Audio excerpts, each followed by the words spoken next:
Son of Man came to seek out and to save the lost. I speak to you in the name of God, Father, Son, and Holy Spirit. Amen. Be seated.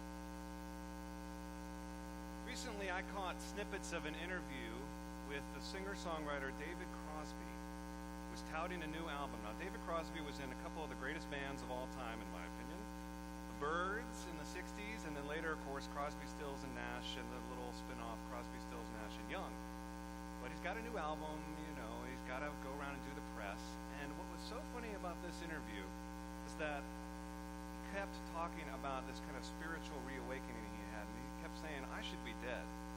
And I was like, right, of course, I forgot. For about 20 years, from basically the moment he set forth in the music industry, he was addicted to drugs and alcohol. And that lasted for about 20 years. And so in 1985, he hit rock bottom. Did almost die, and even worse, in fact, he was involved in a hit and run and a DUI.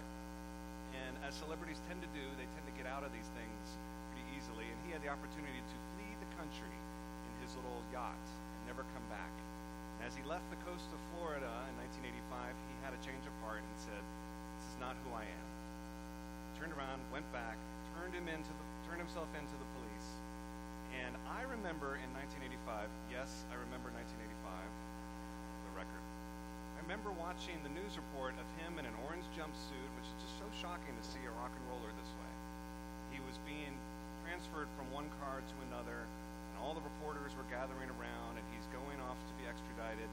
And right before they push his head into the back of the police car, all the reporters are asking him for comments and questions, and it's the lowest moment, and he just looks at them and says, pray for me. Pray for me. And I still get cold chills thinking about it. It was such an interesting thing to say. So, Zacchaeus. Zacchaeus was a wee little man. A wee little man was he. Zacchaeus is one of the greatest hits of Luke. And it is so Luke. It is only found in this gospel, and it continues a long tradition throughout the whole gospel of a particular kind of story. Now, the other night I was teaching at Faith Seeking Understanding, and I got myself in this predicament where I was like, let me see if I can come up with a couple words just to describe each gospel, because each gospel accents different aspects of Jesus and who Jesus is. So for Mark, you have everything is very urgent, and the words I come up with too are suffering servant. Then you have Matthew, which everything is about him being the fulfillment of prophecy, so we have Jewish Messiah. John, cosmic, guess, eternal. Then you have Luke, and Luke is a little harder to describe because Luke's gospel accents a fascinating aspect of Jesus, which is really about who Jesus comes to save, which is the meek, the lowly, the sick, the needy, the poor, the lost. And so the Zacchaeus story follows in a line of other parables like the lost sheep, the lost coin, my favorite, the lost son, which is called the prodigal son. And now we have a man in Zacchaeus who is lost in his own way. He is a Roman publican. That means he has been assigned to rule over the finances of Judea, and he is not welcome. He is persona non grata. He is a chief tax collector, and so he is used to being despised and vilified, maybe spit on as he walks by. And yet he's been hearing a rumor that this Jesus person dines with tax collectors and sinners. And he says, interesting. So he gets word that Jesus is coming to town, and to top everything off about him being spit on and vilified and hated, he is really, really short. Noticeably short for back then, and back then men were very short anyway. I made a huge mistake last night at Faith at 5 saying 5 feet. Sorry, that's actually not terribly short. I meant to say 4 feet, but I'm 6 feet, so I have a bad perception of this. 4 feet tall, let's give him that. And he has to run and get up into the tree, and that's the most remarkable part of the story, is he climbs up in a tree to get a better view of Jesus, and for what purpose? Maybe to see Jesus, maybe to speak to Jesus, who knows? But whatever happens, Jesus sees him, stops dead in his track and goes, Zacchaeus, how about I come to your house for dinner tonight? You cook, and I'll just sit there and entertain. and which I think is hysterical because you would never do that in Alexandria, right? Just invite yourself over for dinner, and Jesus has no qualms about that. And you could have Jesus over for dinner, and he'd probably go into your wine cellar and go pick out the nice vintage and be like, we'll drink this. You're, okay, great. So Jesus then is illustrating to us that Zacchaeus is exactly the kind of person he has come to save.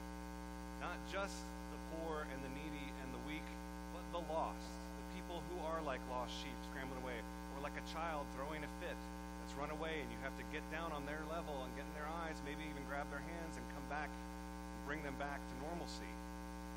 That is who Jesus has come to save. And then really, when you think about it, when I think about it, I think of Advent. I think of Christmas. And right now, full stop, I have done the cardinal sin, which is I am talking about Christmas before it's even Halloween. You know from Starbucks and Target and Walmart and whatnot that they already have those Christmas decorations out. The least we could do is depend on the priests to just wait till Advent. No, I think this reading is all about the incarnation. Because if you think about the whole reason that God deigns to be our guest, that God descends into our timeline to be our guest at dinner, to be among us, to be able to walk with us on the journey.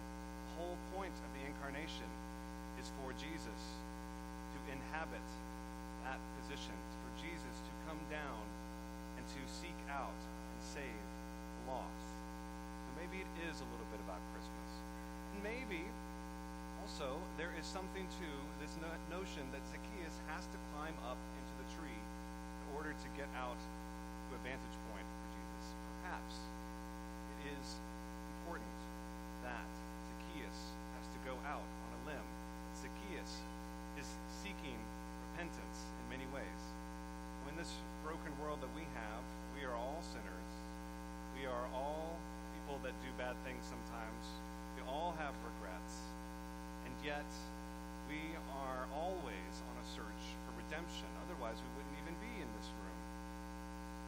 We are always on a search for redemption. And sometimes we are putting ourselves out on a limb. And sometimes we are putting ourselves out there and need to get out on that limb and say, pray for me. Pray for me.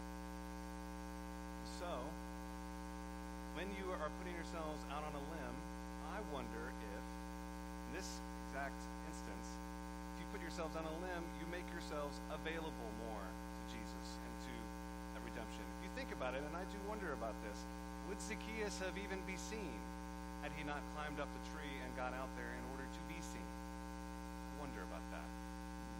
So Mark Twain, famous writer, he too, with a big handlebar mustache, just like David Crosby,